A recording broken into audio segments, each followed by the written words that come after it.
ওসমান সাদির কথাগুলো দিলে লাগার মতো।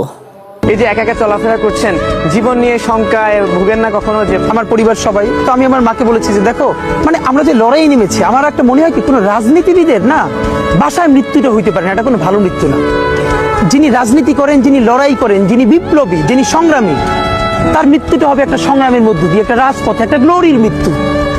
আমি তো ভীষণভাবে প্রত্যাশা করি, আমি ছোটবেলা থেকে এই স্বপ্নটা দেখি, অনেক জায়গায় বলেছি, যে একটা তুমুল মিছিল হচ্ছে অন্যায়ের বিরুদ্ধে, সেই মিছিলের সামনে আমি আছি, কোনো একটা বুলেট এসে আমার বুকটা হয়তো বিদ্ধ করে দিয়েছে, এবং সেই মিছিলে আমি হাসতে হাসতে আমি শহীদ হয়ে গেছি।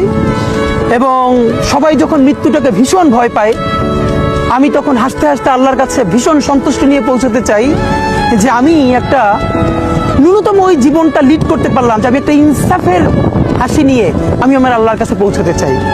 সুতরাং আগামী 50 বছর বাঁচলাম, কোনো ইম্প্যাক্ট তৈরি হলো না আমারে দিয়ে, দেশের জন্য, রাষ্ট্রের জন্য, উম্মার জন্য, জাতির জন্য। কিন্তু আমি ধরেন 5 বছর বাঁচলাম, সেটার মধ্য দিয়ে যদি আগামী 50 বছরের ইম্প্যাক্ট তৈরি হয়, তাহলে অনেকদিন বেঁচে থাকায় কি সাফল্যের বলেন?